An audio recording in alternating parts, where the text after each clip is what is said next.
നബി സല്ലല്ലാഹു അലൈഹി വസല്ലമയെ ആദരിക്കുകയും ബഹുമാനിക്കുകയും നബിക്ക് ശക്തി പകരുകയും ചെയ്യുക. തഅ്സീർ, നബി സല്ലല്ലാഹു അലൈഹി വസല്ലമയെ എങ്ങനെ ശക്തിപ്പെടുത്തണം, പിന്തുണക്കണം. നബി മരിച്ചുപോയി, പിന്നെങ്ങനെ നബിനെ പിന്തുണക്കൽ? നബി സല്ലല്ലാഹു അലൈഹി വസല്ലം പഠിപ്പിച്ച തരീഖത്ത് ഒരൊറ്റ തരീഖത്തേ ഉള്ളൂ, വേറെ 100,000 തരീഖത്തില്ല. നമ്മുടെ നാട്ടിൽ എഴുതപ്പെട്ട ഖുബൂരികളുടെ ഒരു പുസ്തകത്തിൽ ഒരു മുസ്ലിയാർ എഴുതിയത് 55 തരീഖത്തുകളെ കുറിച്ചാണ്. 55 തരീഖത്ത്, ഇത് കേരളത്തിലുള്ളതും പിൻപറ്റാവുന്നതും. 100 കണക്കിന് തരീഖത്ത് ലോകത്തുണ്ട്. ഒരു തരീഖത്തും അള്ളാഹും റസൂലും പഠിപ്പിച്ചിട്ടില്ല. അള്ളാഹു റസൂൽ പഠിപ്പിച്ച ഒറ്റ തരീഖത്തേ ഉള്ളൂ, അതായത് വൻ ഹാദാ സിറാത്തി മുസ്തഖീമ, ഇതാണ് എന്റെ വഴി. തരീഖത്ത് എന്റെ വഴിയാണ്, എന്റെ വഴി. വേറെ ശൈഖന്മാർ പഠിപ്പിക്കുന്ന തരീഖത്തില്ല, അള്ളാഹുവിന്റെ റസൂല് പഠിപ്പിച്ച തരീഖത്താണ് ഒരു മുസ്ലിമിന്റെ തരീഖത്ത്. ആ തരീഖത്ത് എന്നാൽ നബി പഠിപ്പിച്ചത്, നടപ്പിലാക്കിയത്, പറഞ്ഞത്, കൽപ്പിച്ചത്, നിർദ്ദേശിച്ചത് സ്വീകരിക്കുന്നത്. അതല്ലാത്ത ഒരു തരീഖത്ത് ഇസ്ലാം പഠിപ്പിച്ചിട്ടില്ല. അതൊക്കെ വികാലത്ത് ശിർക്കിന്റെയും ബിദ്അത്തിന്റെയും ഇസ്ലാമിനെ പൊളിക്കാൻ വന്ന ആളുകളും ഉണ്ടാക്കിയിട്ടുള്ള മാർഗങ്ങളാണ് തരീഖത്തുകൾ എന്ന് പറയുന്നത്. നബി പഠിപ്പിച്ച മാർഗത്തെ പിൻപറ്റി നബി പഠിപ്പിക്കുന്ന മാർഗങ്ങൾ പിൻപറ്റുന്ന ആളുകളെ സ്നേഹിക്കുക, ആ മാർഗത്തോടും മാർഗത്തിന്റെ ആളുകളോടും സ്നേഹം പ്രകടിപ്പിക്കുക, അവർ തമ്മിൽ ഉറ്റ ബന്ധമുണ്ടാകുക. അതും നബിയെ ബഹുമാനിക്കലാണ്, നബിയെ പിന്തുണക്കലാണ്. നബി പഠിപ്പിച്ച ദീനിനെ സഹായിച്ച് നബിയോടുള്ള പിന്തുണ അറിയിക്കുക. അത് നബി മരിച്ചതിന് ശേഷവും പറ്റൂ, എപ്പോഴും ചെയ്യാവുന്നതാണ്. അതുകൊണ്ട് ആ രീതിയിൽ നമ്മളാകണം. ഇത് വിശുദ്ധ ഖുർആൻ സൂറത്തുൽ ഫത്ഹിൽ അള്ളാഹു പറഞ്ഞത് കാണാം, ലിതുഅ്മിനൂ ബില്ലാഹി വറസൂലിഹി, നിങ്ങൾ അള്ളാഹുവിനെയും അവന്റെ റസൂലിനെയും വിശ്വസിക്കണം. അള്ളാഹുവിൽ വിശ്വസിക്കണം, നബി അവന്റെ റസൂലിൽ വിശ്വസിക്കണം, നേരത്തെ നമ്മൾ പറഞ്ഞിട്ടുണ്ട്.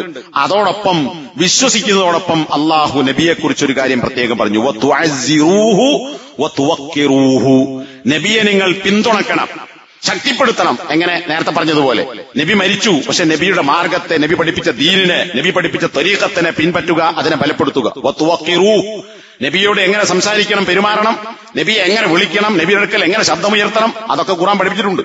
ആ രീതിയിൽ നബിയെ സ്നേഹിക്കുക, നബി കൽപ്പിച്ചത് സ്വീകരിക്കുക, ഒഴിവാക്കാൻ പറഞ്ഞത് ഒഴിവാക്കുക, അത് നബിയോടുള്ള ബഹുമാനമാണ്. അങ്ങനെ നബിയെ ബഹുമാനിക്കേണ്ടതുണ്ട്. സൂറത്തുൽ ഹുജറാത്തിൽ 1-ാമത്തെ വചനം, യാ അയ്യുഹല്ലദീന ആമനൂ ലാ തുഖദ്ദിമൂ ബൈന യദയില്ലാഹി വറസൂലിഹി, സത്യവിശ്വാസികളെ, നിങ്ങൾ അള്ളാഹുവിനേക്കാളും നബിയേക്കാളും വേറെ ഒന്നിനെയും മുന്തിക്കരുത്. എന്ന് പറഞ്ഞാൽ എന്താ? നമ്മുടെ മുന്നിൽ ഒരു പ്രശ്നം വരുന്നു, ആ പ്രശ്നത്തിൽ അള്ളാഹുവിന്റെ തീരുമാനം നമ്മുടെ മുമ്പിലുണ്ട്, ഇതേ ചെയ്യാൻ പാടുള്ളൂ, അല്ലെങ്കിൽ ഇതാണ് ചെയ്യേണ്ടത്, അത് ചെയ്യരുത്. അല്ലെങ്കിൽ റസൂലിന്റെ വിധിയുണ്ട്, നമ്മുടെ മുമ്പിലുള്ള പ്രശ്നത്തിൽ ഇതാണ് റസൂലിന്റെ കൽപ്പന, ഇത് ചെയ്യണം, അത് ചെയ്യാൻ പാടില്ല. അള്ളാഹുവിന്റെയോ റസൂലിന്റെയോ ഒരു കൽപ്പനയോ നിർദ്ദേശമോ നമ്മുടെ മുമ്പിൽ ഉണ്ടാകുമ്പോൾ അതിന്റെ അപ്പുറത്തെ നിങ്ങൾ വേറെ ഒന്നിനെ മുന്തിക്കാൻ പാടില്ല. എന്ന് പറഞ്ഞാൽ അള്ളാഹുവിന്റെ കൽപ്പനക്കപ്പുറം പോകരുത്, റസൂലിന്റെ കൽപ്പനക്കപ്പുറവും നിങ്ങൾ പോകരുത്, അതിന്റെ ഉള്ളിൽ നിൽക്കണം. ഇനി നമ്മുടെ ജീവിതവുമായി ബന്ധപ്പെട്ട് നമ്മൾ പരിശോധിച്ച് നോക്കൂ. എണ്ണി പറയേണ്ട കാര്യമല്ല. നമ്മുടെ ജീവിതത്തിൽ, വ്യക്തി ജീവിതത്തിലും കുടുംബജീവിതത്തിലും അതുപോലെ തന്നെ സാമൂഹിക ജീവിതത്തിലും രാഷ്ട്രീയത്തിലും സമ്പാദ്യത്തിലും 100,000 പ്രശ്നങ്ങളിൽ നമ്മുടെ മുമ്പിൽ പലതരത്തിലുള്ള വിഷയങ്ങളും പ്രതിസന്ധികളും ഉണ്ടാകും. അത് ചെയ്യണോ, ഇത് ചെയ്യണോ, അത് ഒഴിവാക്കണോ, ഇത് സ്വീകരിക്കണോ, ഇങ്ങനെ പ്രശ്നം ഉണ്ടാകുമ്പോ അവിടെ അള്ളാഹുവിന്റെ റസൂലിന്റെ കൽപ്പന ഉണ്ടോ? ഉണ്ടെങ്കിൽ അതിനപ്പുറത്ത് നമ്മുടെ പ്രവർത്തനത്തെ, നമ്മുടെ സമ്പത്തിനെ, നമ്മുടെ കുടുംബ ബന്ധത്തെ, നമ്മുടെ രാഷ്ട്രീയ നേട്ടത്തെ, നമ്മുടെ പൊതു താല്പര്യത്തെ, ഇതിനൊന്നേ അല്ല മുന്തിക്കേണ്ടത്. നമുക്ക് നഷ്ടം സംഭവിക്കുമെന്ന് തോന്നിയാലും അവിടെ അള്ളാഹുവിന്റെയും റസൂലിനെയുമാണ് മുന്തിക്കേണ്ടത്. എന്ന് പറഞ്ഞാൽ അതിന്റെ ഗുണക്കണം. അതിന്റെ മുമ്പിൽ എന്തൊക്കെ തടസ്സമുണ്ടോ അതിനൊക്കെ മാറ്റിവെക്കണം. ഇത് നബിയോടുള്ള സ്നേഹമാണ്.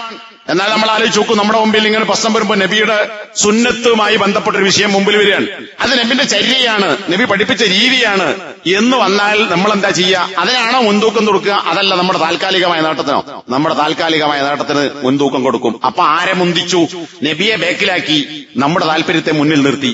ഇത് പാടില്ല എന്ന് സത്യവിശ്വാസികളെ എന്ന് വിളിച്ചുകൊണ്ട് സൂറത്തുൽ ഹുജറാത്തിലെ 1-ാമത്തെ ആയത്തിൽ അല്ലാഹു സുബ്ഹാനഹു വ തആല നിർദ്ദേശിച്ചിട്ടുള്ളതാണ്. ഈ ആയത്തിനെ വിശദീകരിച്ചുകൊണ്ട് അബ്ദുല്ലാഹി ഇബ്നു അബ്ബാസ് റളിയല്ലാഹു അൻഹു ഖുർആനിന്റെ 2-ാമത്തെ വ്യാഖ്യാതാവ് എന്നറിയപ്പെടുന്നു. 1-ാമത്തെ വ്യാഖ്യാതാവ് നബിയാണ്. ഖുർആനിന് 1-ാമത്തെ വ്യാഖ്യാനം നൽകിയത് നബി സല്ലല്ലാഹു അലൈഹി വസല്ലമയാണ്. പിന്നെ ഏറ്റവും വലിയ ഖുർആൻ വ്യാഖ്യാതാവായി അറിയപ്പെടുന്നതാരാ? അബ്ദുല്ലാഹി ഇബ്നു അബ്ബാസ് റളിയല്ലാഹു അൻഹു. ആ അബ്ദുല്ലാഹി ഇബ്നു അബ്ബാസ് റളിയല്ലാഹു അൻഹു ഈ ആയത്തിനെ വ്യാഖ്യാനിച്ചുകൊണ്ട് പറഞ്ഞത്, ലാ തഖൂലു ഖിലാഫൽ കിതാബി വസ്സുന്ന, അള്ളാഹുവിനേക്കാളും റസൂലിനേക്കാളും ഒന്നിനെയും മുന്തിക്കാൻ പാടില്ല എന്ന് പറഞ്ഞാൽ, അള്ളാഹു എന്നാൽ അള്ളാഹുവിന്റെ കിതാബാകുന്ന ഖുർആൻ, റസൂൽ എന്ന് പറഞ്ഞാൽ റസൂലിന്റെ സുന്നത്ത്, നബിന്റെ നടപടിക്രമം, ഇത് രണ്ടിനും എതിരാവരുത് നിങ്ങൾ. അതിനെതിരിൽ നിങ്ങളൊന്നും പറയാൻ പാടില്ല, പ്രവർത്തിക്കാൻ പാടില്ല. ഇത് ഇമാം തൊബരി അദ്ദേഹത്തിന്റെ തഫ്സീറിൽ ഈ വാചകം